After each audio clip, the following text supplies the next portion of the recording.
30. Status check. Go Delta. Go NROL 70.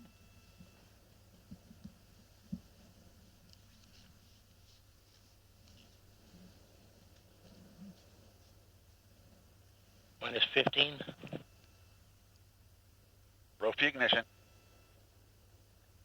10. T minus 10, 9, 8, 7, 6, 5. We have ignition. 2, 1.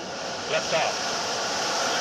And liftoff of the final United Launch Alliance Delta IV Heavy rocket, carrying NROL 70 for the National Reconnaissance Office and closing Delta's 6-decade legacy of excellence in space.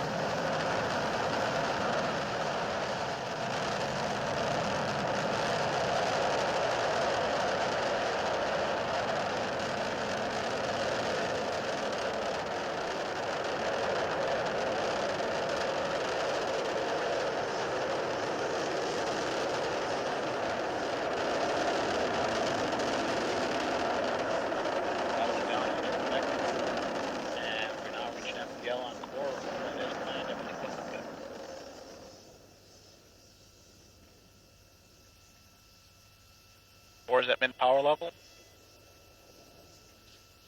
Port and starboard strap-on still operating at enhanced power level.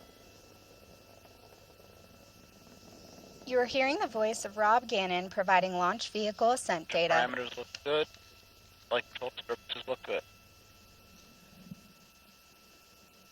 And we have fired the isolation pyro valve on second stage reactor control system.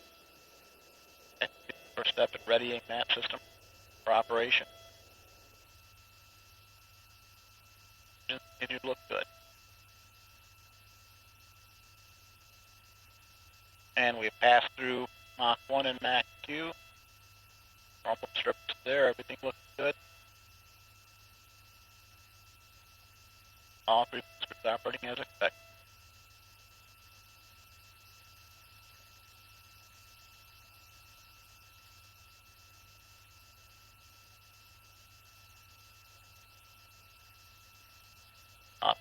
Operating as expected. Everything looks good. And we fired the pyro valve, pressurizing the reactor control system on the second stage. Pressure's coming up. Everything looks good there.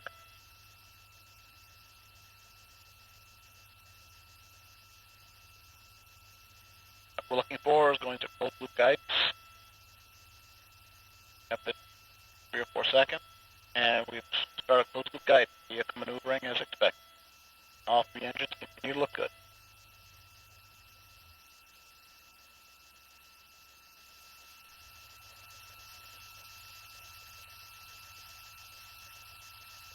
And we are 3 minutes to Corbico.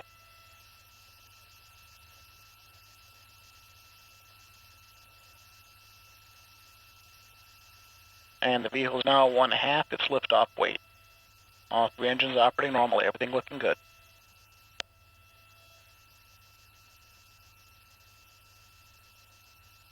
And the vehicle's now 29 nautical miles in altitude. 64 miles downrange, traveling at 5,300 miles per hour.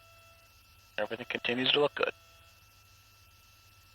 And we've just passed through the Kármán line, reaching 100 kilometers in altitude.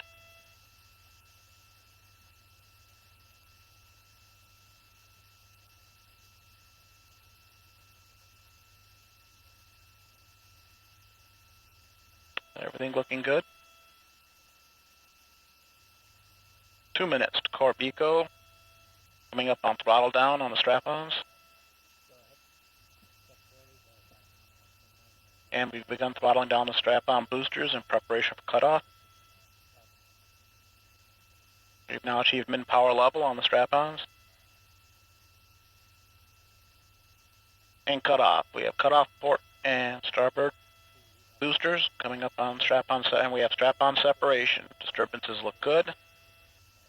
Throttled up the core booster, we're now at EPL on the single stage booster.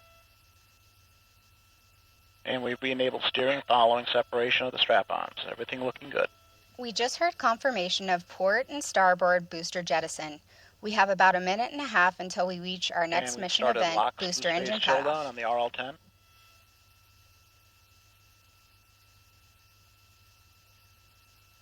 1 minute, core BECO. Yeah, housing temps respond as expected on the RL-10, and we've started LH2 boost phase chill down. Housing temps responding as expected.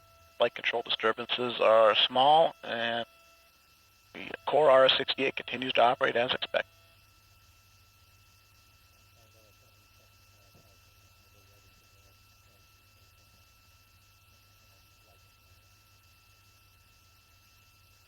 About 20 seconds to our next mark event, throttling down the core booster in preparation for BECO.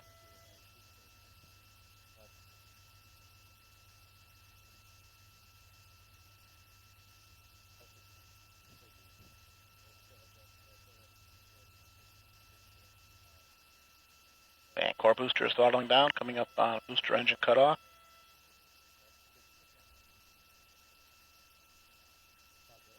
And we have BECO. Cutoff on the booster, everything looking good.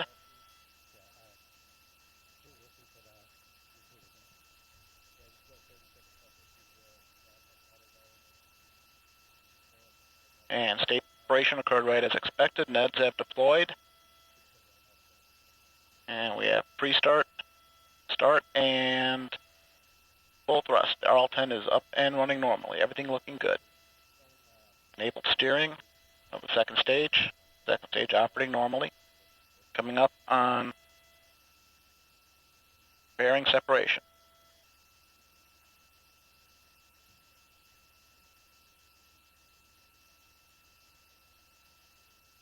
About 10 seconds away from fairing sep.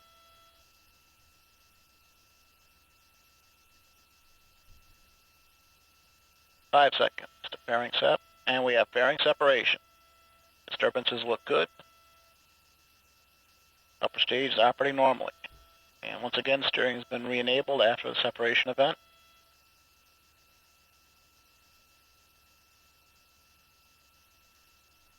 This is Delta Mission Control at And T operating plus parameters 6 right as minutes and expected. 55 seconds. Chamber pressure We right. just heard flight commentator Rob Gannon confirm the successful completion of the early phase of today's flight, and all systems continue to operate nominally. While the mission has just begun, we did just see liftoff of the last Delta rocket. Here's ULA President and CEO Tory Bruno.